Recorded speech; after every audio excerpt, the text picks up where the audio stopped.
Hello, everybody, and welcome to another edition of Wednesday Night Mayhem live on YouTube and StreamYard.com. It is Good Limit, Michael Fletcher, alongside Anthony Florio with Michael Bullock. Gentlemen, we're just gonna dive right on in. We got a lot of things to talk about, guys. We have a lot to talk about. As a matter of fact, this tonight was a night to remember, especially on the side of AEW. Some good. You might get a rant tonight from me. You might. I don't know. All depends on how I feel once we get to that point of the show. But to start off, we're gonna start off with NXT, and here we go, guys. So NXT 2.0, we started it off with the semifinals of the Dusty Rhodes Tag Team Classic, as it was the Creed brothers going up against the Grizzled Young Veterans, and the winners of the bout in 12 minutes and 1 second, advancing to the finals, is the Creed brothers. They knock off Grizzled Young Veterans 12 minutes and 1 second. I gotta say it. Fight of the tournament. Best match of the Dusty Classic so far. This was 3.5 stars for me. This was an excellent match, a great way to start NXT, and this was an incredible match. I really thought that the body of work of all four men was amazing. Diamond Mine didn't really get too involved in the match, which I was pretty happy about. Let these guys battle it, let these guys settle it, and they did. Tremendous body of work, great ring psychology, great story that was being told. Without a doubt, for me, this was the best match of the entire Dusty Classic up to this point. This was the best match of the tournament for me. Anthony Florio, I'm going to toss it to you. 3.5 stars, and I'll easily call this my fight of the night. You beat me to it. I was going to say the same exact thing. This was the fight of the night for me. 3.5 to 3.75 of a star. Be a man fight, anyone? Hello? That's what this was. It was a be a man fight between two hard-hitting, smash-mouth physical teams, and I know how much MF loves that stuff. So, yeah, obviously, you had a feeling the Creeds were going to go over here. I mean, they are the hot new act right now, Diamond Mine, and they advance into the final round, which will take place next Tuesday night as part of Vengeance Day. So, something to look forward to there. We'll find out who their opponent will be later on. But for right now, a great Be a Man fight. Definitely the fight of the Dusty tournament for this year so far. It's going to rank up there as one of the greatest Dusty tournament matches I've ever seen. So there's no ifs, ands, or buts about it. This was the fight of the night for me. 3.5 to 3.75 of a star. It's the vintage NXT 2.0 formula. Right out of the box, we usually get something good, whether it's a match or a segment. And that's exactly what we got here. 3.5, 3.75. Michael Bullock, great way to start off. Yeah, this is definitely a great way to start off this edition of NXT 2.0. I mean, 3.5 stars. I agree with you. I mean, I think this is the right team to go over. I mean, the Creed brothers. I mean, part of the group Diamond Mine, and I think things are looking high for them. Can they take it all? We'll just have to wait and find out, as they are now in the finals. So the sky's the limit for them. So nothing more to say. Let's move on. Then we had Tiffany Stratton going one-on-one with Wendy Cho. Tiffany Stratton wins the match in 3 minutes and 6 seconds. Now, there was a little bit of some backstory on this. So what happened was Tiffany Stratton basically wanted, I guess, somebody to take Wendy Cho out. Wendy won her match, and Tiffany was saying, well, I was gonna, you were gonna get a shopping spree from me, all this stuff. Yeah, well, Wendy ended up stealing the credit card, Daddy's credit card, and basically took that shopping spree and went absolutely bonkers with it. So much so that apparently the credit card, I guess it maxed out its limit. Now, I know for a fact these credit cards normally have at least $5,000, $10,000 limits. So if you maxed out that card, oh boy, yeah, that's not good. So basically, they throw it in the garbage. The credit card's useless now. You can't do nothing with it. You maxed it out. So until they pay that, and the interest rates on some of these credit cards nowadays, ooh, that's all I'm saying. I'm not touching it anymore than that.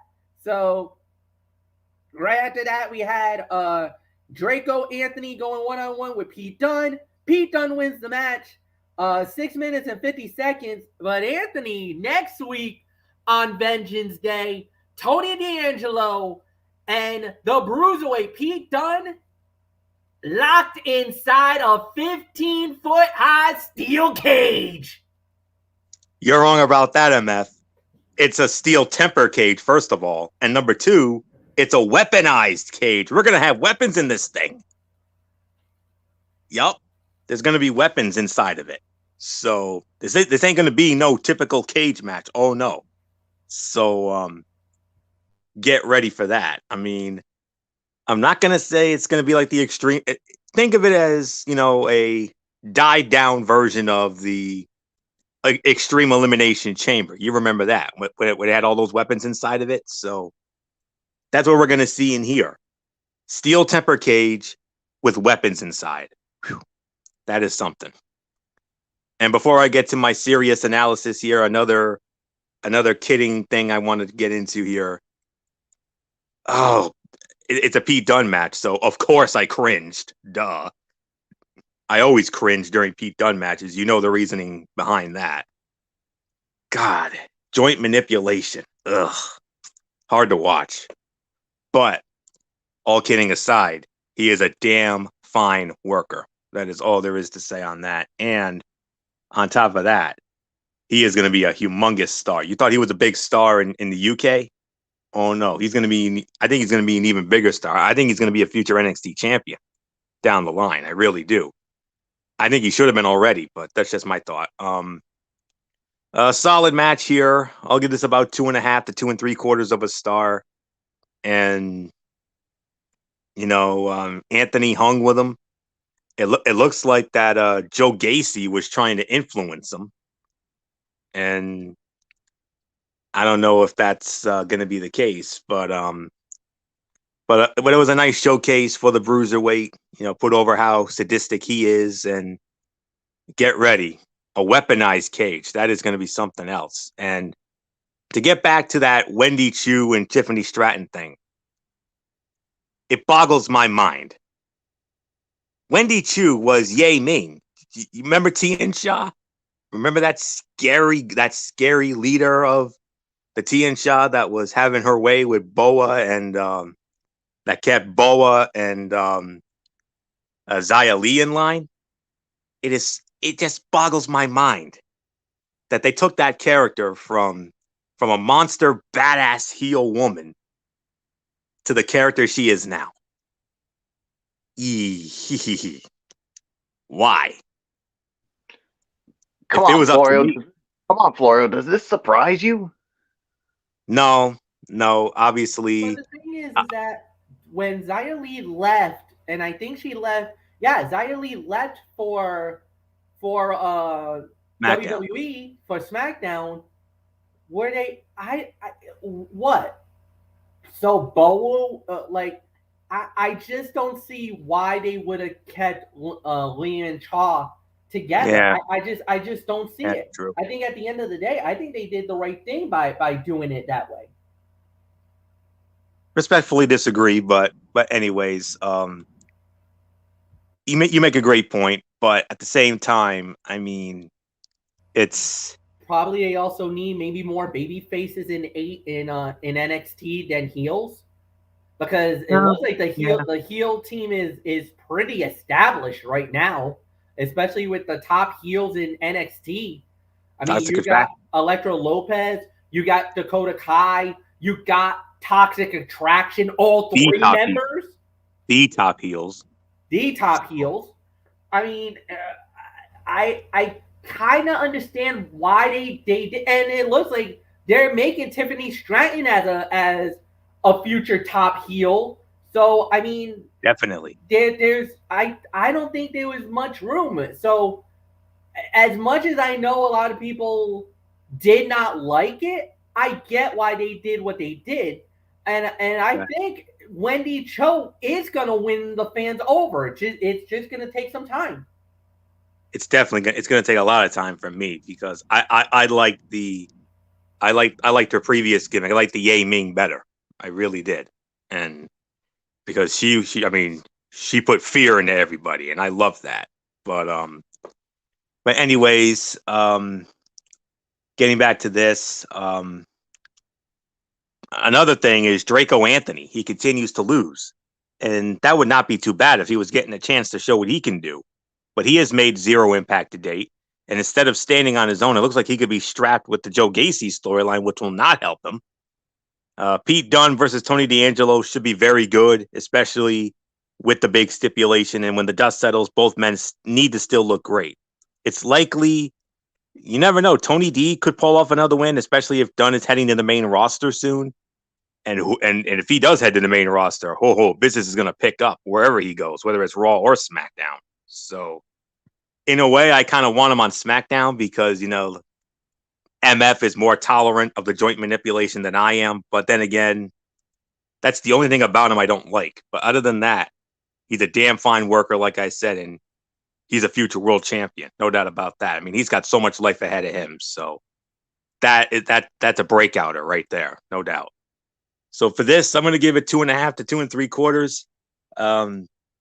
I had to start the show this evening on my mobile device because I ran into a snag with my computer. What else is new? But it is it's just about up and running now. So I'm going to jump off this in a moment and get back in via the computer there. So with that being said, 2.5, 2 3/4. But Michael Bullock next week. Pete Dunne, Tony D'Angelo, not just your average or any steel-tempered cage, mind you.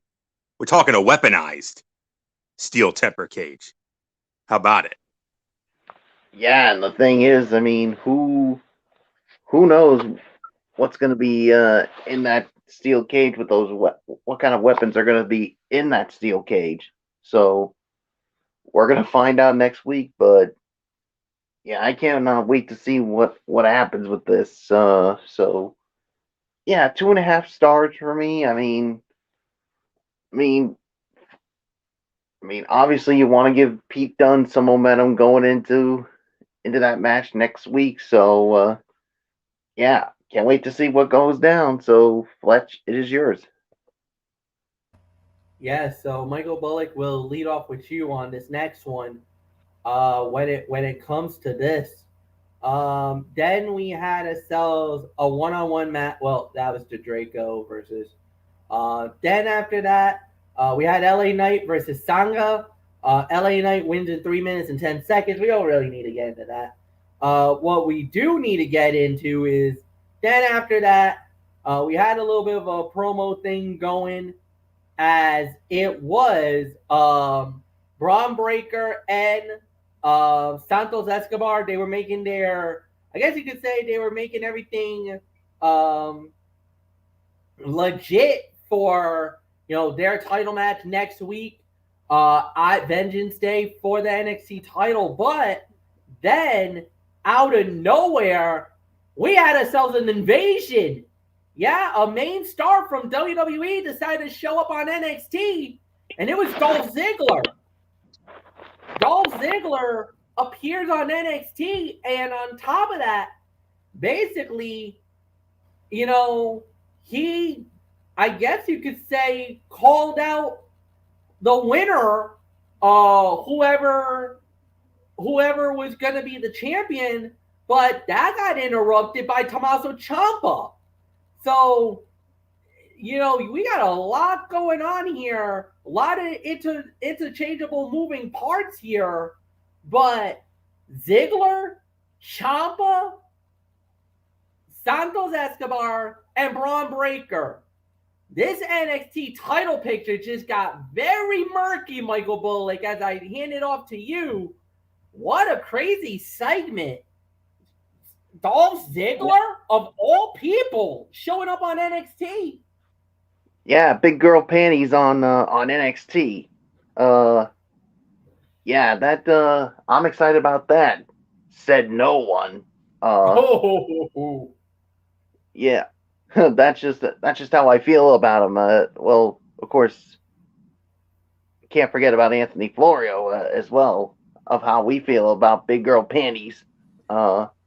If you're wondering what that means, myself and Michael Bullock, and we can get away with this since Dee Dee's not here. We can have a little childish fun here. We've had there have been many instances. Almost every time Dolph Ziggler wrestles, we cannot help but notice that little bit of underpants sticking out, and that's why Bullock and I refer to him as that. And that's been one of our running gags for quite a while now. And geez, we go and we always ask ourselves, what color is he wearing tonight? And Fletch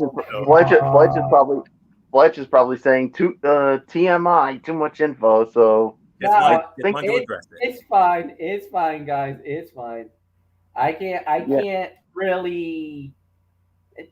It's a good thing Dee Dee Woodson's not here tonight. It's a good thing she doesn't do Wednesday nights, because both your butts would get checkered aproned right now. That's all I'm just saying. Yeah, let's not forget she doesn't do Wednesday nights with us. So I guess this is like the one time we can get away with it. But the other shows, not so much. Not so much. Yeah. Yeah. So, anywho, I think it's looking like whoever comes out the NXT champion, it looks like Dolph Ziggler is calling his shots. He wants to be the one to challenge whoever the champion is, and I think we can all agree we think it's going to be Braun Breaker that retains the title come next week. So yeah, so Fletch, I mean, Breaker and Ziggler, a future NXT title shot. What says you? I don't mind the match, and I know why. Look, you want to establish Braun as a very good champion, to give him a guy like Dolph Ziggler, who's practically done it all in WWE. Remember, he's a former World Heavyweight Champion. He's a former multi-time Intercontinental Champion, U.S. Champion. Everything he's done has been established. So to win the NXT title, or to go after the NXT title, I know in a way it feels like it's a little bit beneath him, but if you want Braun to get established WWE superstars, Dolph Ziggler is one of those guys that, all right, I'm not going to say he's the perfect choice or the last guy you would think of, but he's definitely a quality opponent. Now, I don't know how that's going to play out, but first, Braun's got to get by Santos before he goes after Dolph. So, I mean, we'll wait and see how this plays out. But, this is almost like what happened when you had Grayson Waller and AJ Styles showed up. AJ established Grayson. He made Grayson even a bigger star after his match. Yes, AJ won the fight, which I think was the right thing. But at the end, you also made Grayson look like a star in this match. Now, I believe it's going to be the same thing. Dolph is going to give Braun a great match, and he's going to make Braun a star. He's going to build him up. At the end of the day, that's the NXT title. Does anybody honestly think Braun Breaker is going to lose the NXT title to quote-unquote big girl panties? I don't think so. So there's really nothing more to add. Anthony Florio is yours.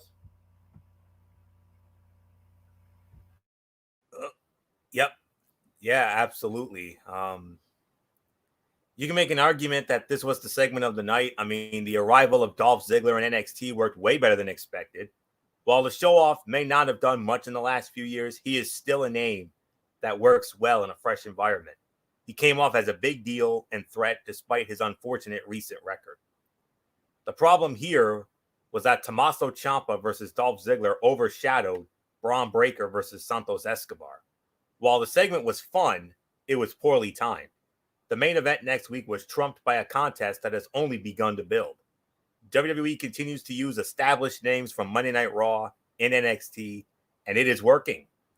Every star from the Red brand feels bigger in NXT 2.0, and it can help reestablish them as top talent while giving NXT stars a rub as well, like MF just said, what AJ Styles did for Grayson Waller. So maybe Dolph Ziggler can do the same. Well, Ciampa's already established, but if Ziggler and Breaker ever do get it on, maybe Dolph could do the same thing for Braun Breaker like AJ did for Waller. So we'll wait and see. So segment of the night for me, even though it was poorly timed. So not much more for me to say, MF. Let's move on.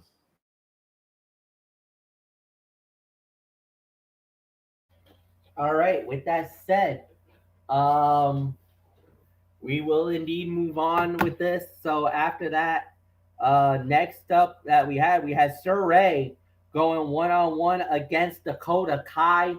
Sir Ray wins the match in 6 minutes and 7 seconds. Good solid match. Good body of work. Both teams really did a fun job. I don't really think there was really anything that was amazing here. I think it was, at the end of the day, it was solid for what it was worth. I mean, it was a good, like I said, it was a good match. So nothing more to add. And Anthony, I'll give it to you. This was about maybe 2.5 stars. Agreed. 2.5 stars for me as well.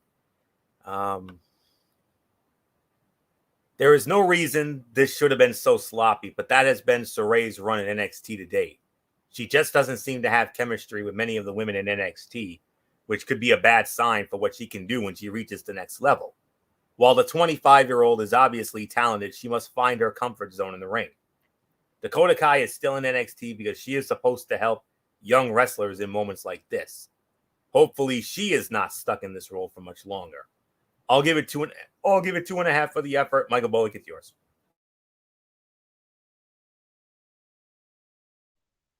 Yeah, 2.5 for me as well. I mean, I agree with everything you guys have said, so let's move right along, Fletch. All right, guys, here we go. So after that, then we had a little bit of some other stuff. Now, here we go. So, semi-finals. NXT Dusty Rhodes Tournament MSK versus Info and Blade. MSK goes to the finals. They win the match. An unofficial time of 9 minutes and 22 seconds. 9:22. Anthony Florio, it's yours. 3.25 to 3.5 stars. It is fun to see the rise of Blade and Anafi as a tag team. They can make a real impact within this division. However, MSK was always going to win here. Credit to Lee and Carter for letting the underdogs look good for the moment. MSK could have won this quickly without question, but this match helped further establish the future of this surprise team. MSK versus the Creed brothers next week will be a huge contest for both teams.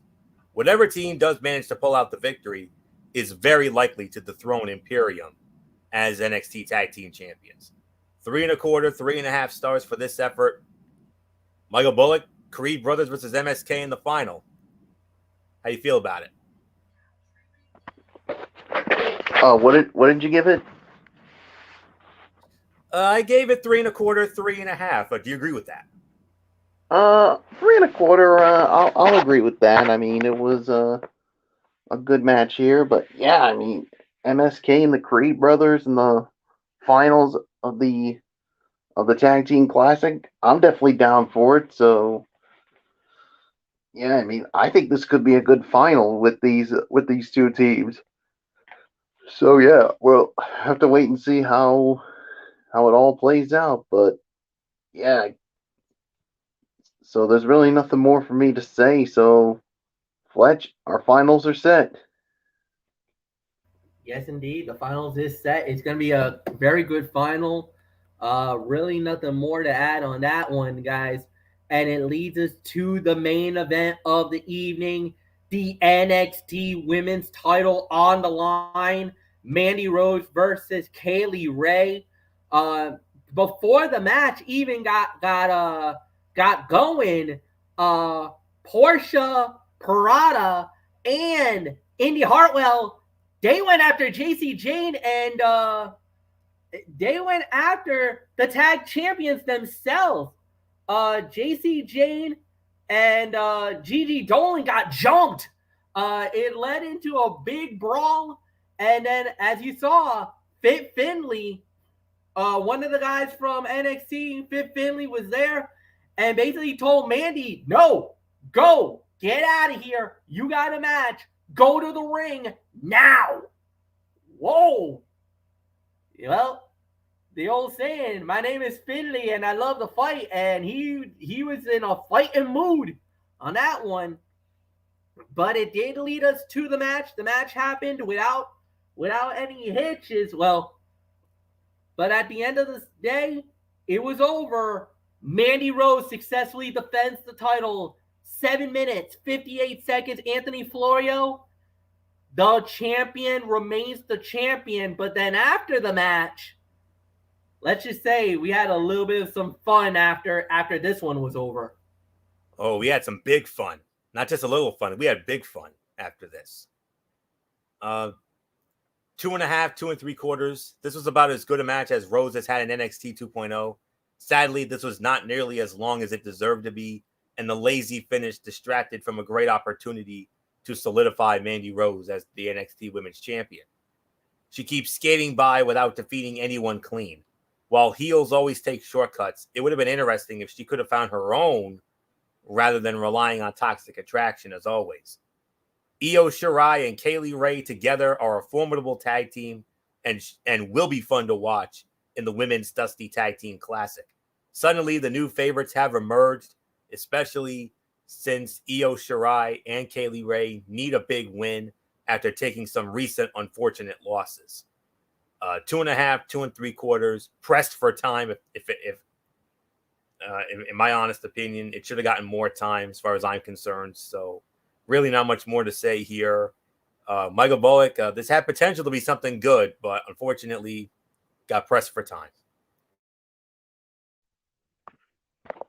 Yeah, did get pressed for time, so 2.5 stars. I agree. I mean, it could have been better, but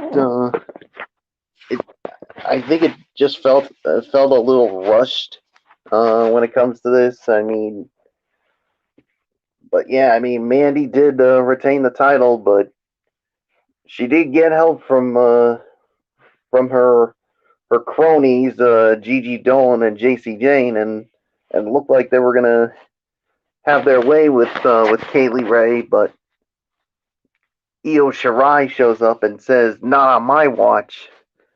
So yeah, you got a pretty good duo in Kaylee Ray and Io Shirai. So you put those two in the women's version of the Dusty Rhodes Tag Team Classic, I think you're looking at the favorites here. So nothing more to say, Fletch. It's yours. That's a scary combination right there, man. Io Shirai and Kaylee Ray. I mean, I get it. You know, I'd rather see an established tag team win this one, but it would fit the storyline. You know, Io Shirai and Kaylee Ray both have a bone to pick with Toxic Attraction, and that would be quite a battle here. So if you're looking for storylines, that would be a really interesting one to go into. So really nothing more to add. Michael Bullock, you lead off on the overall review for NXT 2.0. What says you?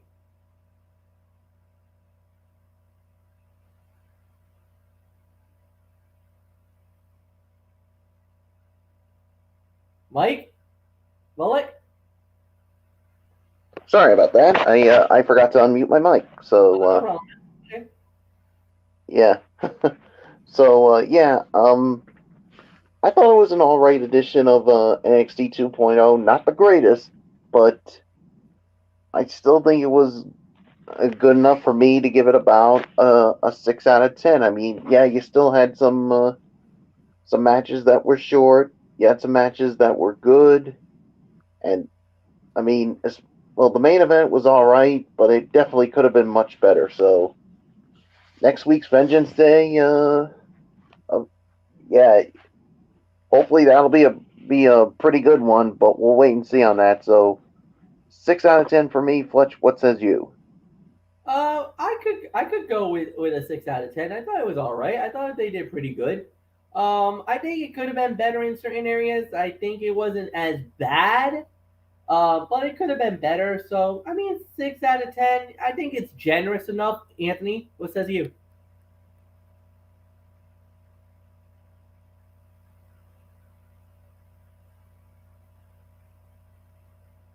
Florio?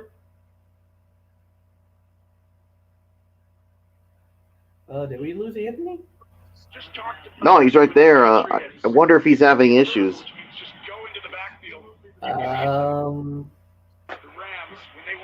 Unless he's away as well, like as you guys were, as you was for a second.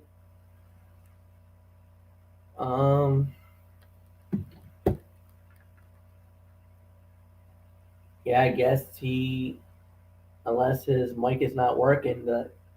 All right, so I guess we'll. Yeah. All right, so unfortunately, guys, we're just gonna have to move. I was frozen. I was frozen. All right, you're good. Go ahead, Anthony. So you're agreeing with the 6 out of 10. Give me your reasons. 6 out of 10. We had some good matches. Unfortunately, some short matches. Opening match was hands down the fight of the night. Main event was a bit of a letdown. It got pressed for time.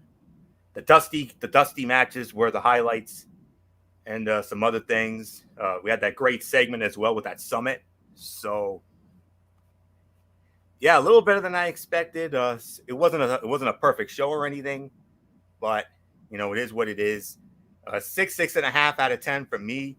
Vengeance Day is going to be great. Now let's get to Dynamite. All right. With that said, we do lead off into Dynamite. First thing that we had tonight, promo segment by MJF, which actually led to CM Punk coming out. They were cutting a promo. It was fine for what it would work. Then it led to the first fight of the night, The Blade versus Wardlow. Wardlow wins the match in 8 minutes and 36 seconds. I kind of feel like Wardlow should have done more damage.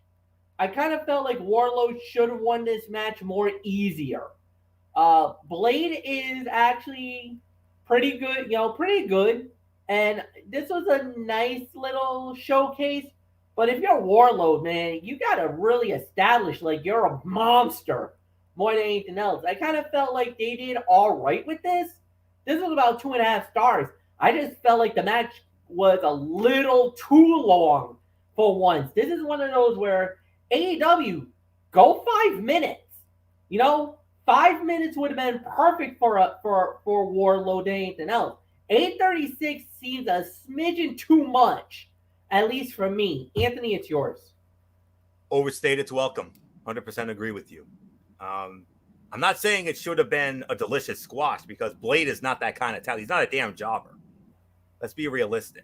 I mean, but as MF said, this was longer than it needed to be, given the fact that Wardlow destroying fools in short order seems to work just fine. The Blade, however, is perceived to be a greater challenger to his recent win streak, though. So it made sense in a sense that the match would run longer than others. The crowd's mounting cheers with every powerbomb is indicative of a push that is working and a character the fans are eager to get behind, especially in a tough, passionate wrestling city like Atlantic City. Wardlow is going to be a massive star sooner rather than later and may still make his presence felt by the end of the night. You never know. So 2.5 stars for the effort, but great to see Atlantic City hosting a wrestling event. I mean, we think of that venue, the Boardwalk Hall, formerly the Trump Plaza Hotel and Casino, where WrestleManias 4 and 5 were. I know they did some select episodes of Monday Night Raw and SmackDown there a time or two, but man, it's been forever and a day since we've seen any professional wrestling action in that venue, and it definitely conjured up those memories for me, to be honest. So just wanted to get that off my chest quick. So 2.5 for me. Michael Bullock, this match overstayed its welcome a little bit, but it had no choice because the Blade's not a damn jobber. Yeah, I feel like I'm with you guys. I mean, I think this overstayed its welcome, but I think they had to make it long, because, like you said, this was the Blade, and he's not that bad of a wrestler. I mean, if this was a ham and egg or jabroni jobber, then we're talking something different here. So 2.5 stars for me. So there's really nothing more to say except Fletch, it's yours.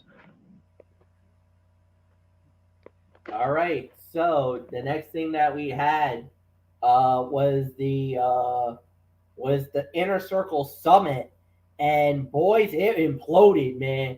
Santana and Ortiz are going their own ways. It looks like Jake Hager and Chris Jericho is going their own way. There's going to be a match next week, as you remember. There's going to be a tag team match. Santana Ortiz versus Hager and Jericho, so we'll see how that plays out. Then after that, we had a backstage segment as Roppongi Vice, Trent Beretta, and Rocky Romero, they were getting interviewed. They're going to take on the Young Bucks, and then a brawl breaks out. Bucks, Adam Cole, they go after them, and then the next thing you know, the freaking the Forbidden Door got swung open again. This time around, Jay White from New Japan Pro Wrestling and Impact Wrestling, he goes through the doorway, and he shows up in AEW.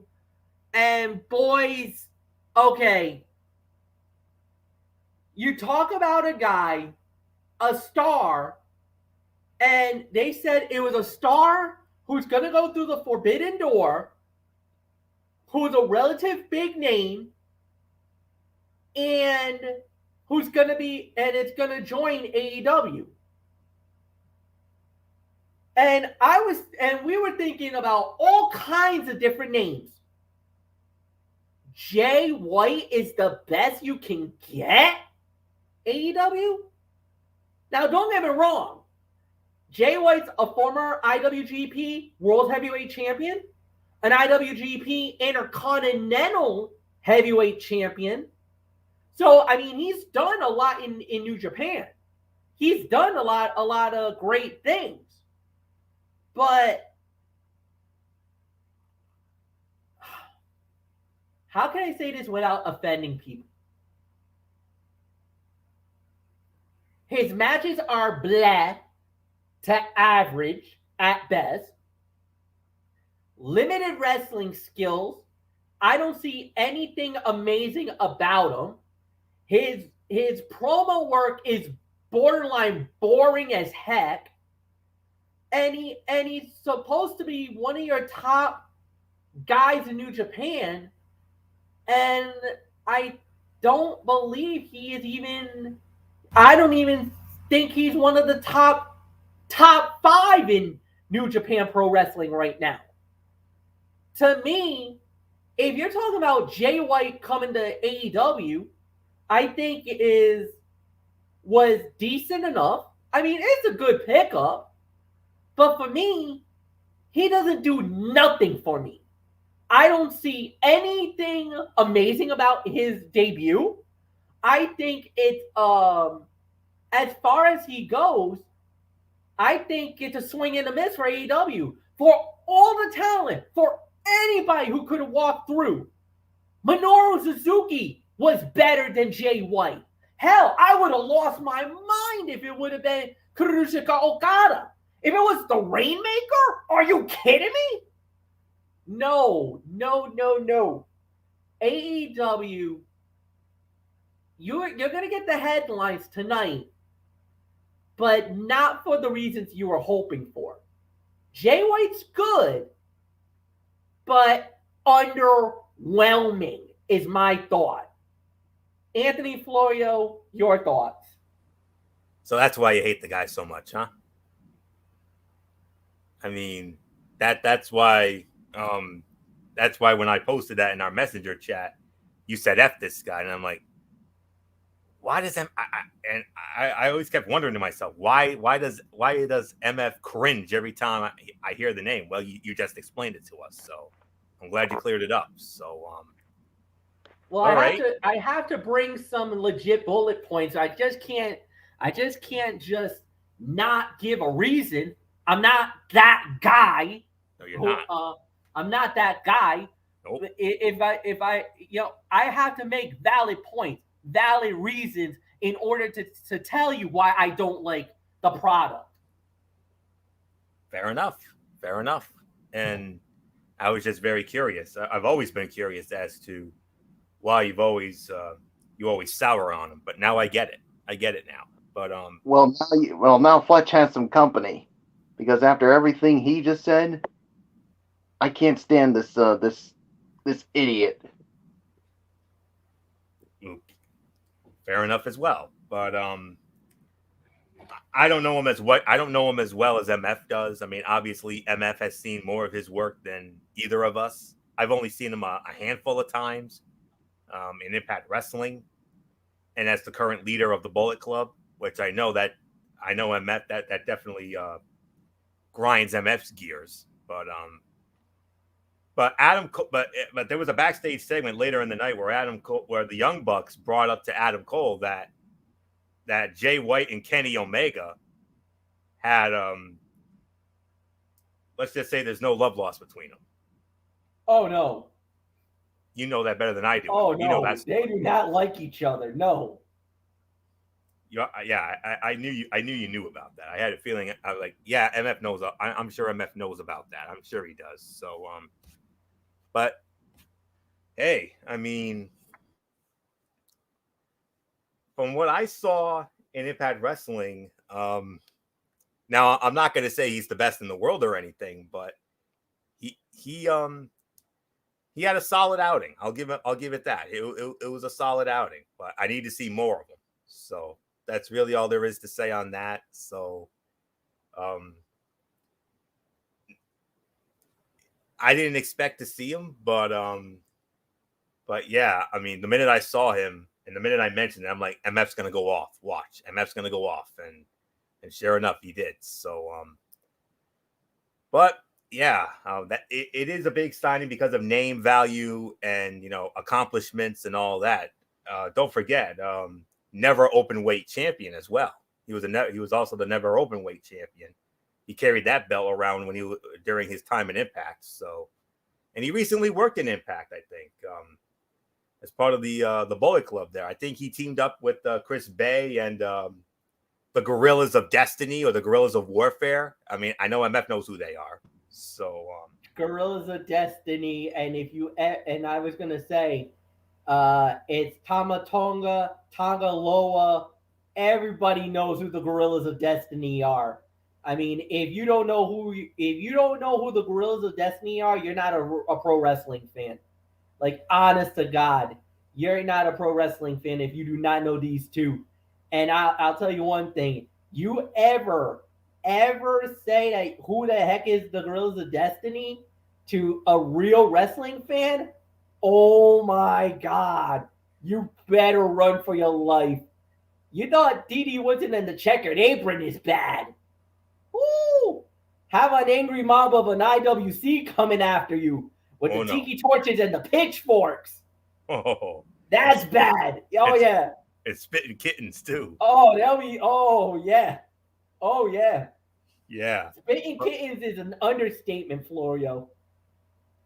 I wish you were on the other night because I was gonna ask for a quick thought from you because I'm like I know MF knows these guys and because of the Bullet Club and the two of them with Chris Bay and Jay White went up wrestled an 8-man tag on the last Impact Wrestling against Ace Austin, Madman Fulton, Jake Something, and Speedball Mike Bailey, and I believe they won. So because the thing is that I'm gonna openly admit it. Gorillas of Destiny are the greatest tag team right now in wrestling. Better than the Young Bucks. Wow. Better than the New Day. Better than the Usos. They are the number one tag team in wrestling today. They are the best. They've done so many battles. They won so many titles in New Japan. I think the only other team that could really legitimately have a run at the mantle of best wrestling tag team would probably be the Briscoes from Ring of Honor. Absolutely. They would probably be the only other team that I would legitimately say that would be in the caliber or the level of the Gorillas of Destiny. The Bucks and the Gorillas of Destiny never faced off against each other because they were Bullet Club. They never faced off. But I will tell you this, if these two teams go at it, you're talking 5 stars and then some if these teams go at it. But I'm sorry, I'm going to pull for Gorillas of Destiny. I would definitely go for the GOD to win that match. Absolutely, and rightfully so. So, like I said, last Impact Wrestling, Gorillas of Destiny teamed up with Chris Bay and Jay White to go up against Ace Austin, Madman Fulton, Jake Something, and Speedball Mike Bailey in an 8-man tag, and I believe that ended up being the main event of the last Impact Wrestling, and it wasn't the greatest match, but it wasn't the worst either. So, but definitely give it a check it out, MF, if you can. So, it is a big signing though, based on name value and championships and accomplishments. But I do need to see a little bit more from him. I've only seen him a couple times, so there isn't much more for me to say. Bullock, I know you don't really have much of a thought. I know you probably don't know much about the Switchblade, Jay White, whereas MF knows a lot more about him, and I know just a smidgen about him. But nonetheless, he's in AEW, and it looks like he's going to be aligning with Adam Cole and the Young Bucks, unless plans change. Yeah, but I'm with Fletch on this one. This to me was a swing and a miss, and it doesn't do me anything. I mean, after everything Fletch said, sorry, it's a swing and a miss for AEW. Tony Khan, I think, dropped the ball on this one. I mean, yeah, I can't stand the guy, and he's I don't know how to say this without getting myself in trouble.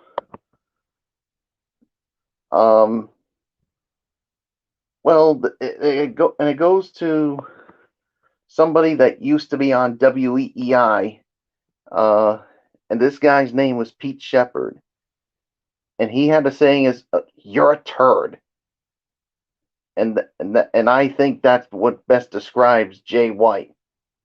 After everything I heard, so I'm with you, Fletch. It's a swing and a miss. Sorry. Well, this one wasn't a swing and a miss. It was Isaiah Cassidy. He was in a Face of the Revolution ladder match, qualifying match. He went up against a newcomer. They said that they were going to bring somebody new. They brought the Limitless One, Keith Lee, newly married. Congratulations, brother. He tied the knot with Mia Yim this past weekend, and now he signs with AEW. He is All Elite and gets his first win in All Elite for 4 minutes and 34 seconds. Anthony Florio, man, what a debut. The Limitless One, Keith Lee, makes his debut in AEW, and it was very impressive. Indeed, it was. It has been so long since we witnessed Keith Lee in all of his dominant glory that it was refreshing to see him toss an opponent around, put him down with his finisher, and remind fans of just who the hell he is. Lee was wasted in a way that questioned whether the creative team on the other show knew what they were doing. Obviously, they didn't. Now it'll be up to him to prove them wrong, to be the unstoppable force many expected him to be for many years to come. Unhampered by unnecessary tweaks to his look or idiotic alterations to his name, Bearcat, Lee should finally find the success reflective of his talents in a company more adept at utilizing to his fullest potential. Obviously, the match was, 2.5, but man, this could not have worked out any better for him, because now he's going to be in a company where he's going to have that freedom to be himself, unlike that other company that, where you have to go literally by the book. But, it is what it is. But I'm glad he's going to have that unlimited freedom now, and he's not going to have to, go buy Vinnie Mac's book. So yeah, great pickup for him, and better days are coming for him and Mia Yim. There's no doubt about that. And who knows? Maybe we may see Mia Yim in AEW down the line. You never know. So, and if she goes to AEW, women's division, just business picks up in the women's division immediately. So, but we'll see. But 2.5, not much more to say. Michael Bullock, the fans in Atlantic City tonight, all they were doing was, "Oh, bask in his glory."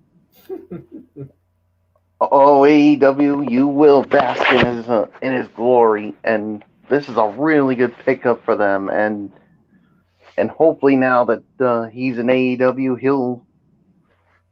he'll be pushed a lot better than he was with that other company. I mean NXT, he was he was pushed really well, but when he got to the main roster, yeah,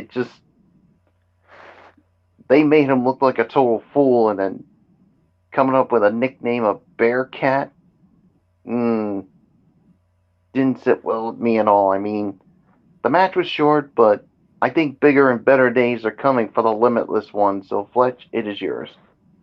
Yeah, no doubt about it. I also agree with the 2.5 star match. Look, we're gonna have to wait and see. The one thing that we were really worried about with Keith Lee was the weight. If he can stay in shape, look good. I know COVID really ravaged him too. I mean, there was a point where he almost died because of COVID-19. So there was that going on with him. So, I mean, I honestly think Keith Lee will be great. I think he's going to be motivated now. And I think he really is going to want to prove the naysayers wrong, because there's going to be those people who are doubting him, thinking that maybe AEW may have made a mistake by signing him, that he might be damaged goods. He is still a real super heavyweight and everything else. I think he's gonna want to lose a little bit of the pounds. He's gonna want to get really good in shape to really prove to the fans that, hey, I am here to prove that I can be a big player here in AEW. So we'll wait and see what happens there. Then we had FTR going up against Jon Moxley and CM Punk, and it was CM Punk and Jon Moxley winning the match in 18 minutes and 32 seconds. Michael Bullock, it's yours. Yeah, this to me was a very good match, and you could say, I mean, it was the second best fight of the night as far as I'm concerned. I'll give it about 3.5 to 4 on this one. I mean, this match had everything in there. I mean, and let's not forget the stakes for this one. And because of this win, CM Punk gets another shot at MJF somewhere down the line. So And let's just hope this time around, Fletch, as I give it to you, that whenever that match happens, whenever this goes down, it'll be better than the first encounter. Not to say that the first match was bad. It was just that ending that really rubbed us the wrong way. So I give it to you, Fletch. Yeah, no, you're absolutely right. I think it's gonna be it. Hopefully the match is better. We'll have to wait and see how it plays out. But I'll say this for a fact. It was a solid show. It was a solid match. But I partially got to disagree with you, Michael Bullock. I think you underscored this. I think this score should be even higher. I'm gonna say four and a quarter, maybe on the verge of 4.5, but definitely four and a quarter. And I could probably say candidate for fight of the night. I know where you're going with I think I know where you're going with the fight of the night honors. I kind of feel like this one was better though. So I'm actually gonna go and I'm gonna call for the fight of the night.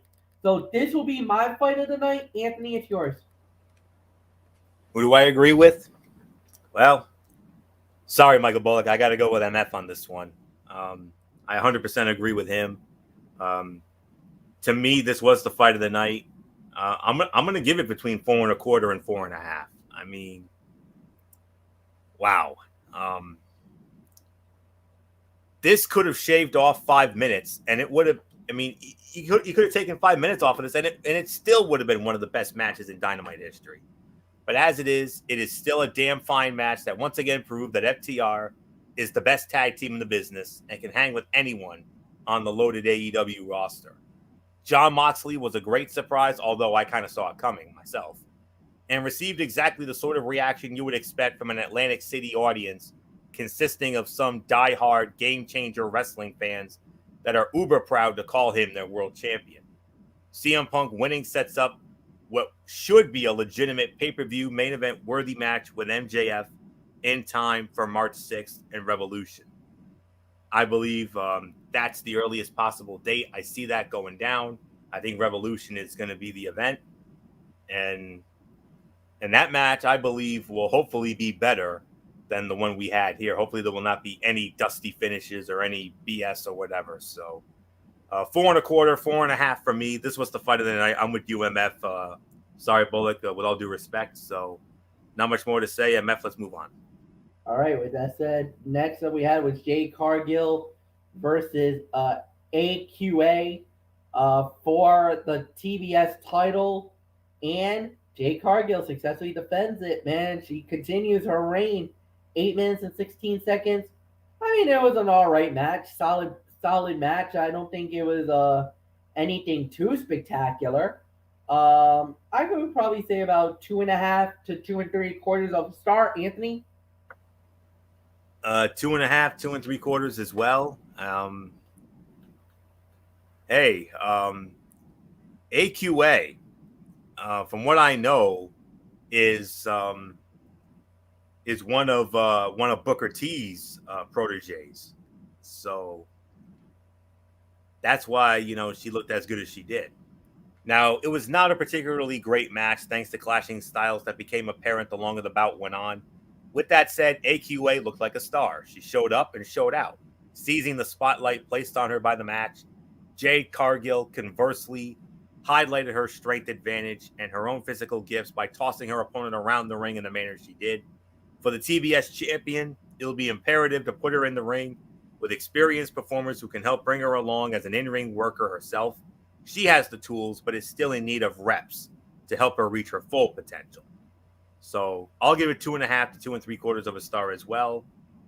Michael Bullock, another night, another win for Jade Cargill. But hey, AQA, she hung with her though. But then again, like I said, she's one of Booker T's proteges, so you knew she was gonna hang. Yeah, 2.5 stars. I agree. I mean, I thought AQA. She basically hung around with Jade Cargill, but the outcome was never in doubt. No doubt about it in my mind. So let's move on, Fletch.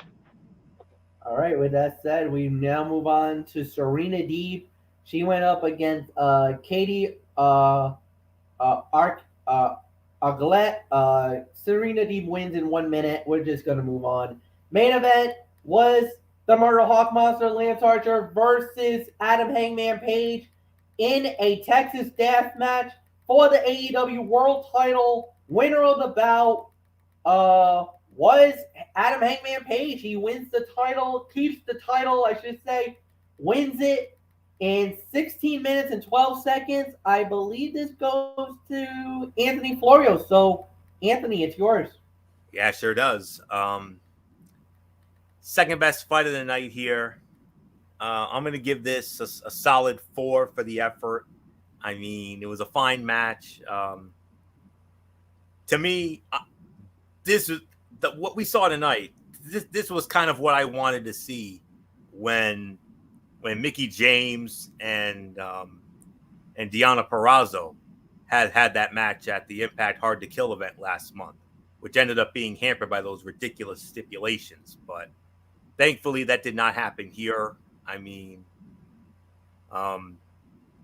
we ended up getting what a Texas death match should be, and hey, but then again, at the same time, I mean, the outcome was never in doubt. I mean, we all knew Hangman was going to find a way to win, and he did just that.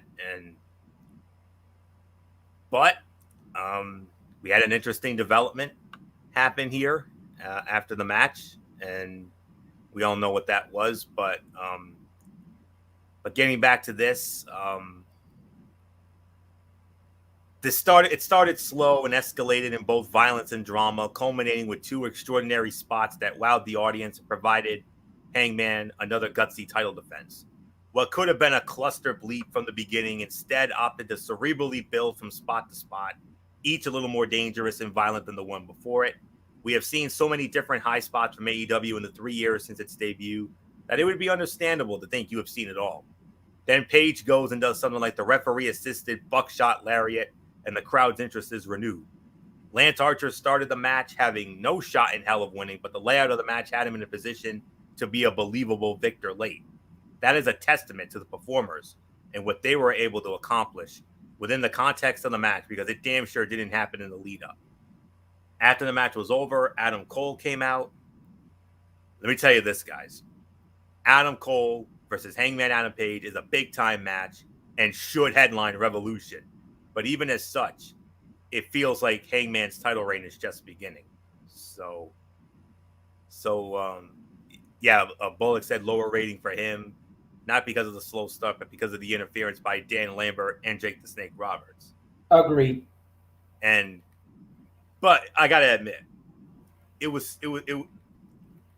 I got goosebumps seeing Jake do that short arm clothesline. I mean, didn't that bring back memories of our childhood, guys? I mean, Agreed.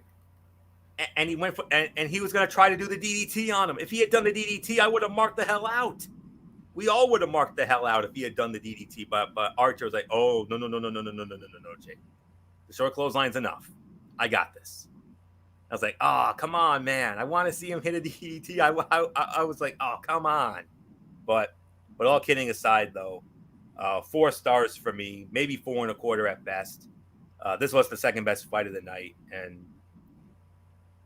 but Michael Bullock, you obviously gave your thoughts in the chat, but I know it's going to be a lower rating for you, and rightfully so.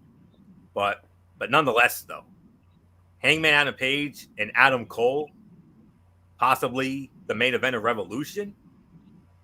Hello. Sign me up for that. No doubt about it. But getting to this, I'm sorry, Florio.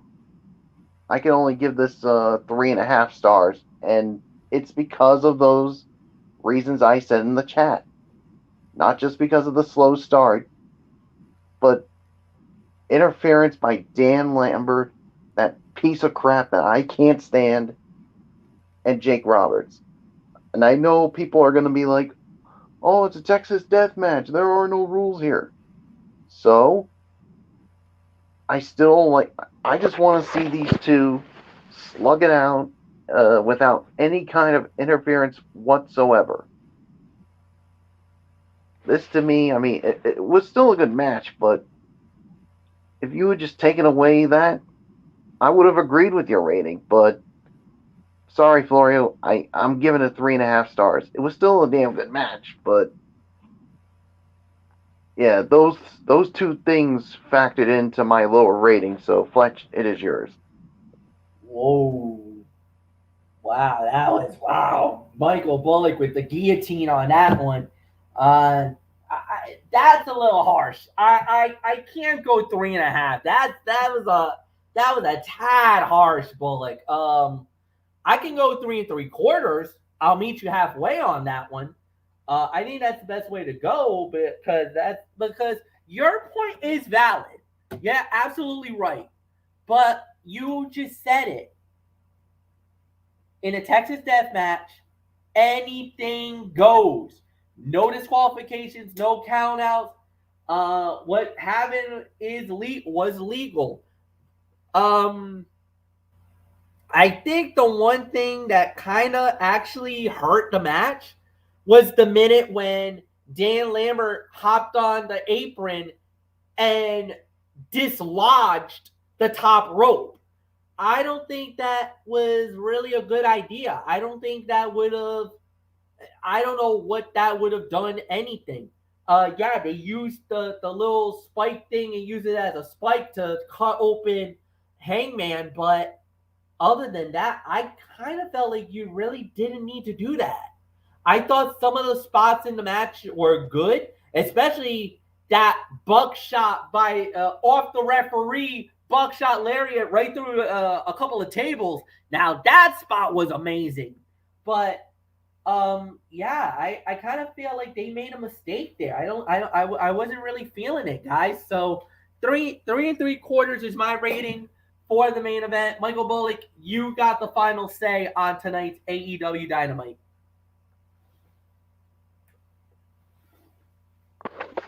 Yeah, I mean, I thought this was a really good show. I mean, I'll give this about 7.5 for me. I mean, I thought this was a good show. Yeah, I mean, obviously the fight of the night was the tag team match, and of course, the Texas Death Match. I mean, could have been better, absolutely. But I mean, you had some other good things too. But yeah, so seven. I mean, 7.5 for me. I mean, I know, I know you guys think that was a harsh rating, but I'm just telling it like it is with that main event. So, Fletch, Yeah. yours. Oh, fair enough. We're not going to agree every single time on every little thing. If there's a moment where you feel like something's not right, voice it. We're not going to hold you. We're not going to hold your feet to the fire on this. So no, I get it. I get where you're coming from, Bullock. I'm going to disagree with Bullock briefly because I thought the rating deserves to be higher. This is an 8 out of 10 for me. So I'm going to go 8 out of 10. I really enjoyed this show. I think they did a really good job. Some of the parts were better than others. So Anthony, I give it to you. I'm with MF on this one. It's an 8 out of 10 for me as well. The Punk and Moxley versus FTR, that was the fight of the night. Main event was a close second. You had some other solid matches. The Inner Circle segment was very emotionally charged and intense. Definitely stood out as the segment of the night, and crowd was on fire. Commentary top notch as always, and I mean, those couple of bombs there. Keith Lee and Jay White coming in. We'll see about Jay White, but Keith Lee, we got a good feeling about that. But we'll see about the other one. But yeah, and hey, it sets up 2 possible matches for Revolution. I mean, it looks like Punk and MJF are going to have their rematch at Revolution. Punk gets to name the stipulation anytime, anywhere, but it's obviously it's going to be Revolution. So you got to imagine that. And it looks like we have our main event: Hangman Adam Page and Adam Cole for the World Heavyweight Championship. Show stealer, hello. So no other match is going to come close to that. So. but we'll see. We'll see. So 8 out of 10 for me. MF, let's put the ball on it. And tomorrow night, ooh, get ready. Yeah, tomorrow night's the big one, guys. It is our preview of the Super Bowl. That's right. You heard me right, guys. We're going to be previewing Super Bowl 56 starting tomorrow, and we're going to do it all. We're going to go every nook and cranny that we're going to talk about: offense, defense, special teams, coaching, and the official prediction of the Super Bowl. Who we think is going to be hoisting the Lombardi Trophy on Sunday night. We got that 10:30 Eastern. For Anthony Florio, for Michael Bullock, I'm Michael Fletcher. We'll see you on the Tone 25 tomorrow night, 10:30, for the preview of Super Bowl 56. Until then, have a good night, everybody, and so long for now.